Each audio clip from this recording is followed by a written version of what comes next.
plus sign.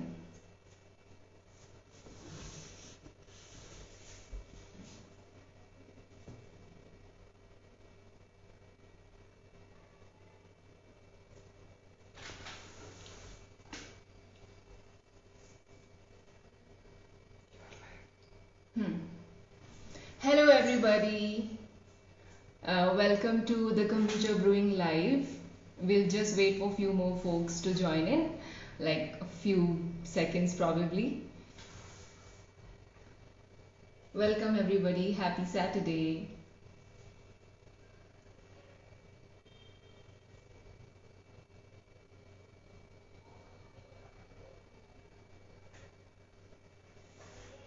Thank you everybody for joining in. We are going to start our kombucha brewing workshop shortly. Hello everybody.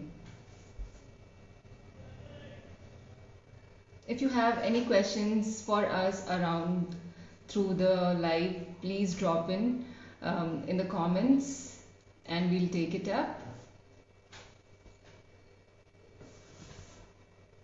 Okay, somebody said not audible. Can you guys hear me okay? If just a thumbs up will be fine. Just let me know if I'm audible.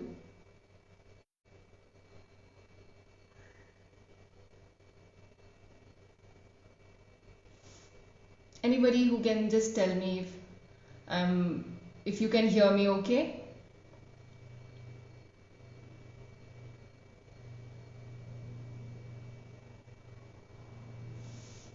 Hello everybody. Hello, good morning. I see thumbs up. Thank you so much guys. Thank you. Alright, let's begin. Hi everybody. Happy Saturday. I am Honey and welcome to our kombucha brewing workshop. I run a kombucha brewery in Bangalore and we thought that it will be a perfect time for you to learn to make kombucha because summers are upon us and kombucha makes a refreshing beverage, especially when it is summers and you're craving for something refreshing and something fizzy. So we thought we'll give you a very quick guide on how to get started on your kombucha brewing journey at home. So if you are brewing along by any chance, or if you want to take down notes, grab yourself a notebook and pen, or however you like to take notes. We'll tell you the basic ingredients you would need to brew your own kombucha. Alright, so for those of you who do not know what kombucha is, or you're hearing the word for the first time, don't get intimidated. Kombucha is actually a beverage that is made by fermenting tea with a live culture. So it is something that you can make yourself and add a lot of flavors to it, and kind of add a lot of probiotics as well along the way. So it's super easy to make. It's super fun also when you are playing and experimenting with flavors. So let's begin. The very first things I will tell you is what things you would need to begin your kombucha brewing process. So we will begin with, I hope I'm not very fast, so in case you guys are you want me to repeat anything, just let me know. So we're gonna start with a glass jar. This has a capacity of 1.5 liters. Any small jar this size with a broad mouth works very well for kombucha brewing. You do not want to use anything that is plastic or anything that is any metal like a copper or a bronze metal. So you wouldn't want to use that also. After that, definitely you would need tea. We are going to use some green tea today. So this is an Assam tea.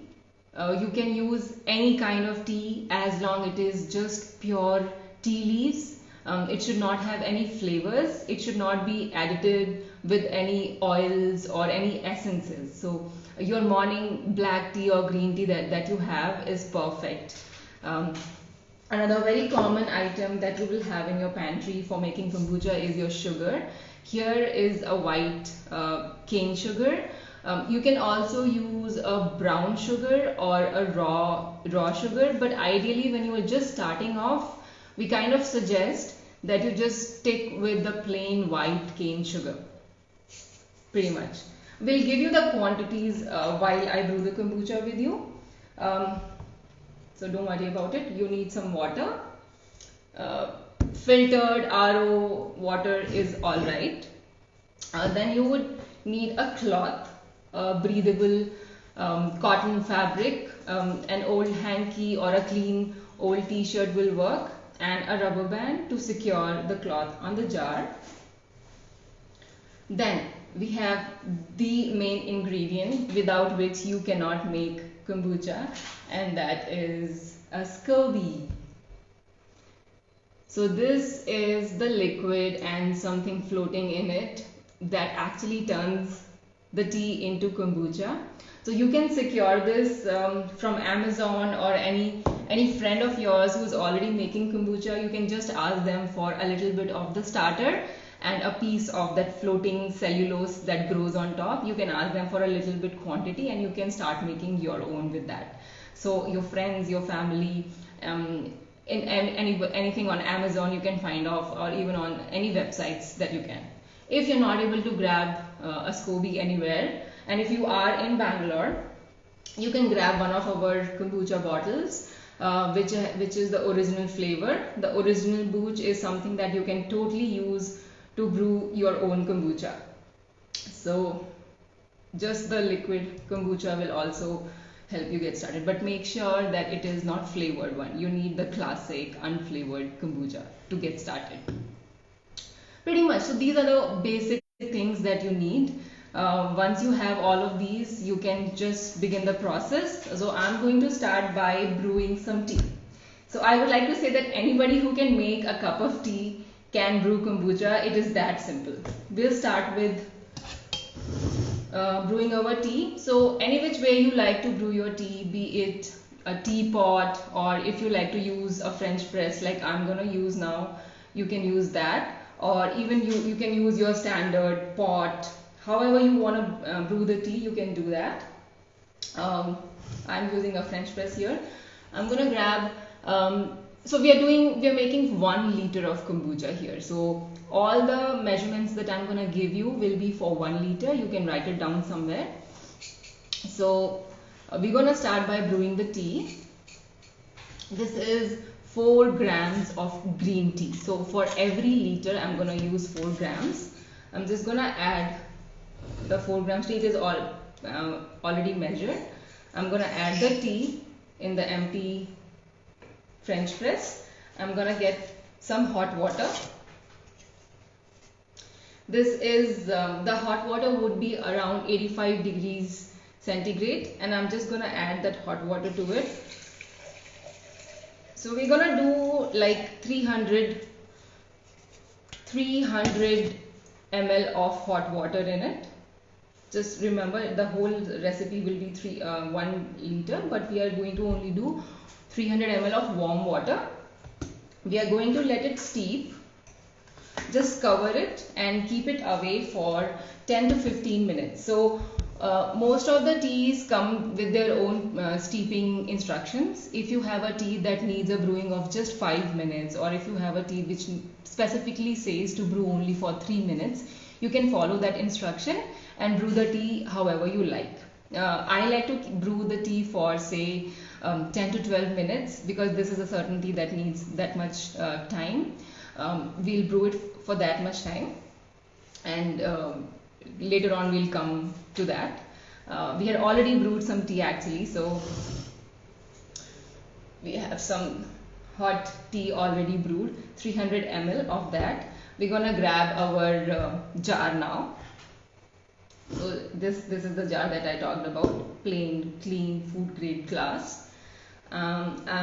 So after 15 minutes, the tea would have a color like this. That's the tea liqueur. It is 300 ml right now, hot tea. I'm gonna pour this. It will still be warm, guys, so be careful when you're working with it. So this is the hot tea now. I am going to use 50 grams of sugar, and I'm gonna add the 50 grams to this hot tea. So it is already measured. If you have a measuring scale at home, it will make your life really easy. I would suggest you get one if you don't have. It will really make your life easy. Grab a clean spoon and just nicely stir all the sugar in this warm tea. It will actually be very easy to stir, dissolve all the sugar in the jar because the liquid is warm. We want to really make sure that we are dissolving all the tea, sugar in the tea properly. So there are some questions that we get asked a lot about, what kind of tea should we use? Should it be only a certain tea brand, or it should be a certain tea type only? So it's not that at all. You can use a black tea or a green tea. You can also use oolong teas if you are a fan of those kind of teas also. Just that the resultant kombucha will have different flavors and sometimes different properties also. Say for example, the green tea kombucha will have a very light effervescent taste, whereas a black tea kombucha will have a more robust mouthfeel when it is completed.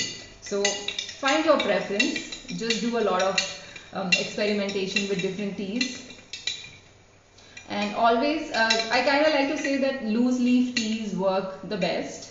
The tea bags really don't do much justice to the kombucha. I mean, it's totally my opinion, but if you have a lot of tea bags lying around of black tea or some sort of green or black tea, just grab them and use it in your kombucha. And it will be a great way to use up that extra tea also.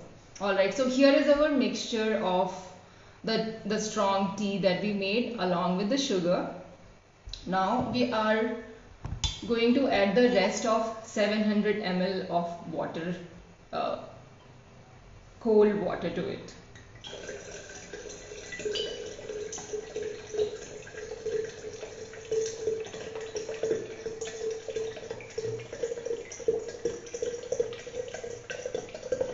So this is cold water. It is not hot.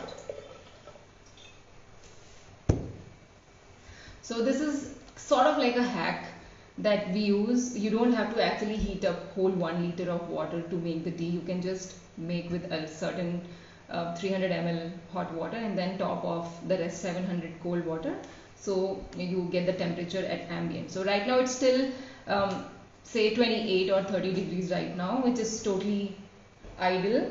You can, if you have a temperature thermometer or something, you can check the temperature, and it should not be hot. It should not be like 30 degrees Celsius or above. It should always be like under 28, which is what we are aiming at, because this is the stage, if you have your tea cold, only then you would be able to add your SCOBY to it.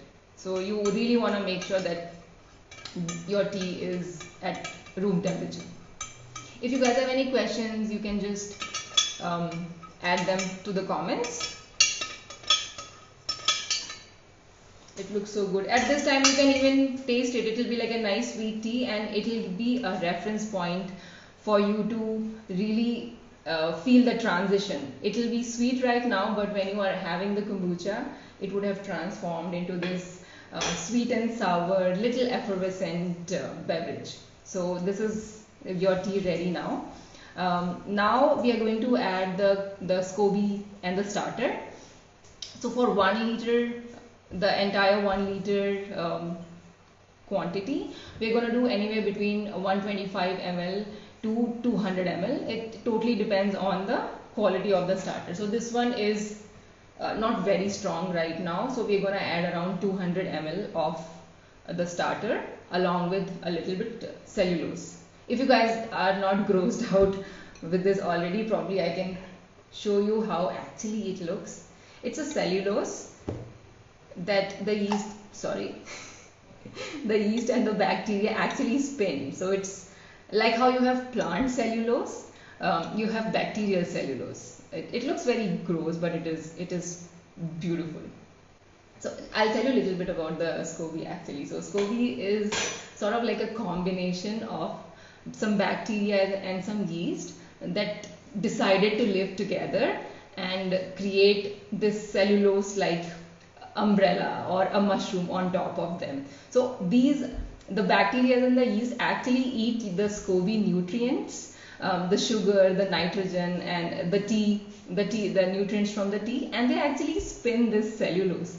So anytime when you see a kombucha brewer and you see their jars, it will always have the jars will always have a layer of cellulose on top. That means that the bacteria and the yeast are super active, and they're actually doing their work of converting plain tea into kombucha. So that's why I said without Scoby you really can't make kombucha.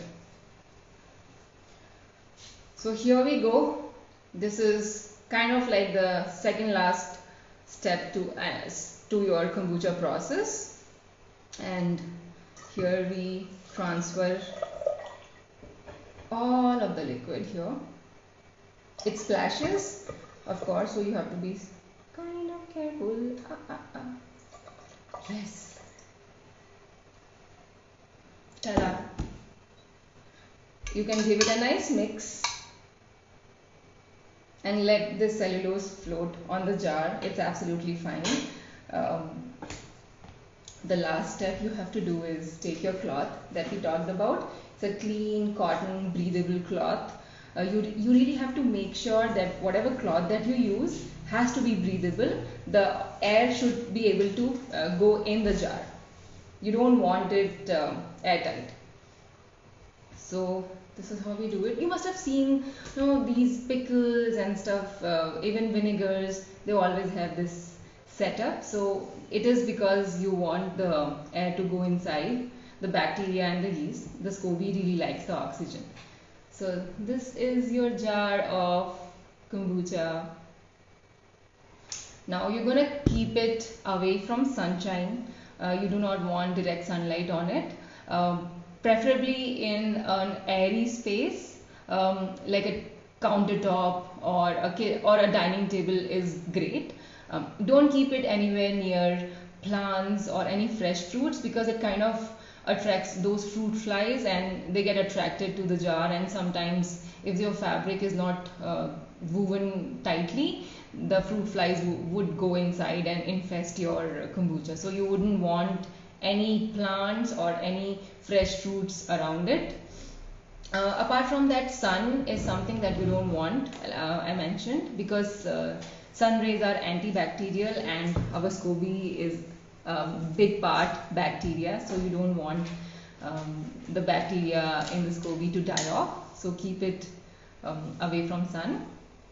Beyond that, you have to keep it as it is for at least 7 days, because that time is needed by the Scoby to really do the magic, get the probiotics in, get those antioxidants really work for you. So you really want at least 7 days time for the fermentation to happen. During the summers, your kombucha may get ready a little earlier because the temperature really speeds the fermentation process. But otherwise, if you Bangalore climate, you may experience that even after 7 days your kombucha will still be sweet. So you would want to extend the fermentation time probably to 10 days or 14 days also. It's absolutely fine. It actually depends on the microclimate in your house. So these 7 to 14 days is when the fermentation will happen. The tea will slowly transform into kombucha. So what you can expect is sour flavors. The sour flavors come from acetic acid and other organic acid that actually develops in the jar. So you see, we did not add any other acids or any citruses in it. But after 7 to 14 days, you will actually start tasting something tangy in it, and that is because of the acetic acid and other organic acids that will develop because of as a byproduct of fermentation. So you would expect some classic tartness. You can also expect some sort of fizziness. A little bit of carbonation is also a byproduct of fermentation. And it will not taste as much like tea, like how it will taste on day one. So it will have more of a fizzy, carbonated tea beverage kind of flavor profile. So at that point, say on 10th day, you taste it, you take it out, and you take a clean stainless steel spoon, probably take a small glass and taste it. and you really like the taste of it. Now what you would do, you would want to really taste it, and probably brew another batch, isn't it? So in that case, I'll give you a very important tip. Before you start consuming from here, you have to keep at least 2 cups of starter and a piece of cellulose aside, probably in a glass jar. So that is going to be your starter for your second batch. So you really don't have to borrow from your friends anymore. You can just save the starter from your batch after batch for your another batch, and after saving the 2 cups, you're ready to consume your kombucha. You can have it as it is, you can add ice to it, or you can just have it at room temperature. It's absolutely fine. It has all the nutrients that you would need, the probiotics, the antioxidants, the acids, all very, very gut friendly and refreshing properties that you get from kombucha. Another very interesting way of flavoring your kombucha is to add some fruits. Anything in season. We have like strawberries right now. I think we'll do some strawberry kombucha probably.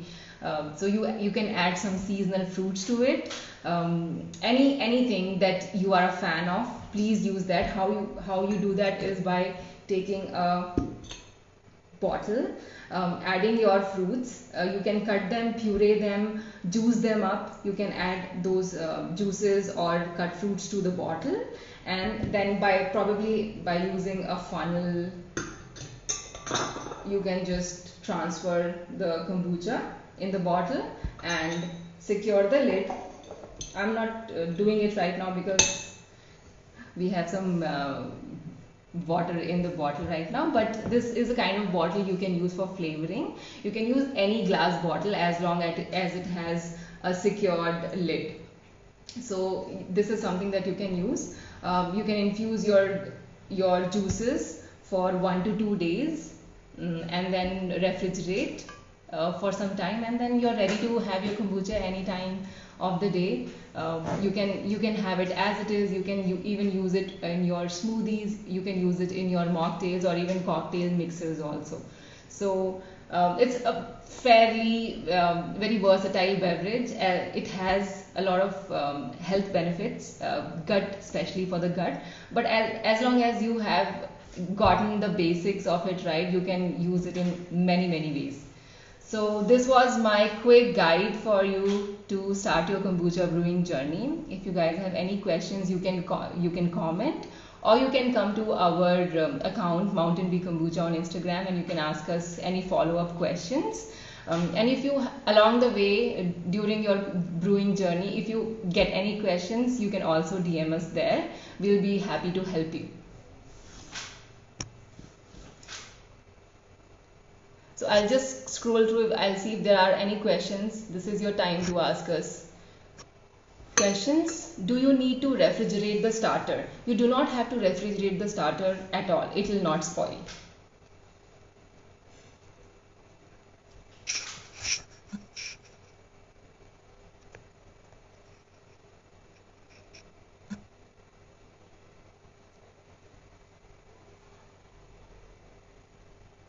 Yes, hopefully we'll be saving the life.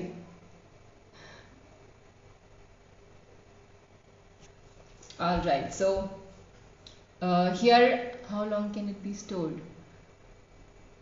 You mean the kombucha? All right, so the kombucha can be stored in the fridge for like months together, like beyond 3 months also. But the whole point is that your kombucha will actually start becoming sour by the day.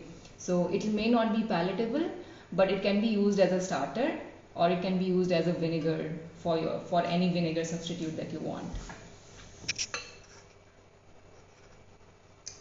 So here we are towards the end of our live. Oh, we have one more question. How long do we have to keep after adding the fruit? You can infuse it for 1 to 2 days. You can go beyond with certain herbs and spices like ginger, fresh ginger and stuff. You can infuse it even for 3 to 5 days. But for fresher fruits, 1 to 2 days is enough.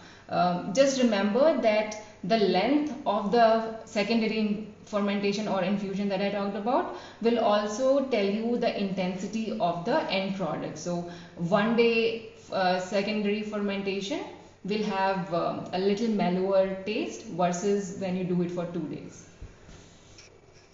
All right, so where to buy Scoby? All right, so the Scoby can be you can buy it from Amazon. You can even buy from any online store. There are certain brands that sell their Scobies, so just Google it up. It's fairly easy now. Again, if you do not find an Scoby anywhere and you are in Bangalore, you can buy our original booch. You can use that also. Can I revive it? So Kombucha Scoby actually is pretty hardy. It is quite resilient. So in my experience, I have seen Scobies that have been dormant for months together, like 6 months, 4 to 6 months. And when you brew with them, they do their job. So as long as they have sweet tea as their source of food, if you are constantly feeding them sweet tea, they should be able to revive.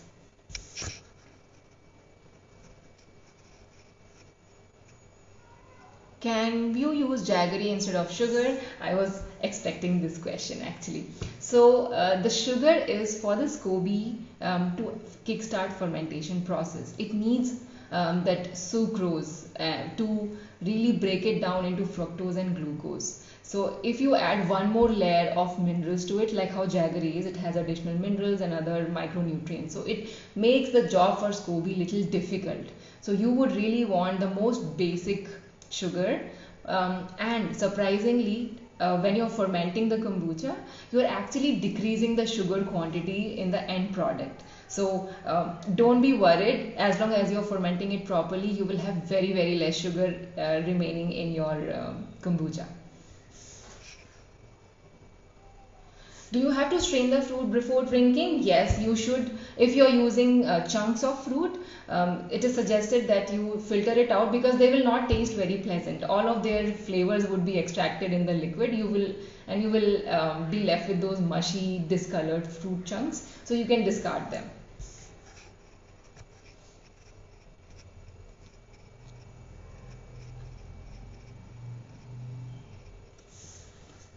All right, so I think we had quite a few questions. Hopefully, you guys learned something good. It is going to be summer soon, so I'm hoping that you guys at least brew some kombucha at home. You have to share it with your friends also. And in case you're brewing, please let us know, tag us on your Instagram.